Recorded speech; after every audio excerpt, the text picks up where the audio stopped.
రాష్ట్ర వ్యాప్తంగా ఉన్న అన్ని కమిటీలు ఎక్సెప్ట్ స్టేట్ కమిటీ మినహా అన్ని కమిటీలను కూడా ఈరోజుతో రద్దు చేయడం జరిగింది. ఎందుకు అంటే కొత్త కమిటీలు వేసుకోవాలి, మెంబర్షిప్ వేయాలి, కాబట్టి దానికి మార్గం సుగమం చేయడానికి అన్ని కమిటీలను కూడా రద్దు చేస్తూ నిర్ణయం తీసుకోవడం జరిగింది. అంటే గ్రామ కమిటీ నుంచి మొదలు పెడితే అన్ని కమిటీలు, జిల్లా కమిటీ దాకా అన్ని కమిటీలను కూడా రద్దు చేయడం జరిగింది. కేవలం ఒక స్టేట్ కమిటీ మాత్రమే ఫంక్షనల్గా ఉంటుంది. ఆ స్టేట్ కమిటీ ఆధ్వర్యంలో మెంబర్షిప్ కార్యక్రమానికి పోతాం.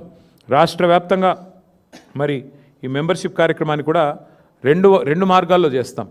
ఆన్లైన్ మరియు ఆఫ్లైన్. అంటే ఆన్లైన్ అంటే డిజిటల్ మోడ్లో, ఆఫ్లైన్ అంటే మరి పుస్తకాల ద్వారా, మెంబర్షిప్ పుస్తకాల ద్వారా 2 మార్గాలుగా తప్పకుండా చేస్తాము. మా ఆలోచనల్లో ఒకటే, రాశి కంటే వాసి ముఖ్యం.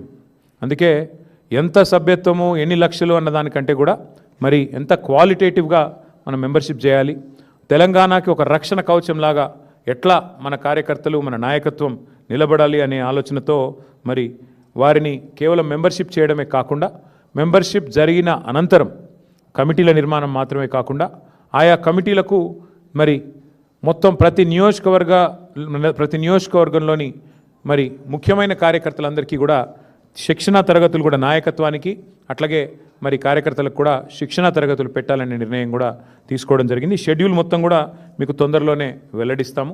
ఎందుకంటే ముందుగాల కొంత దానికి ప్రిపరేటరీ వర్క్ ఉంది. ఆ ప్రిపరేటరీ వర్క్ అయిన వెంటనే, ఎందుకంటే ఆల్రెడీ ఉన్న కమిటీలు రద్దయ్యాయి కాబట్టి వెంటనే మెంబర్షిప్ స్టార్ట్ చేయాల్సి ఉంటుంది. కానీ దానిలో కూడా ప్రాసెస్ ఉంటుంది.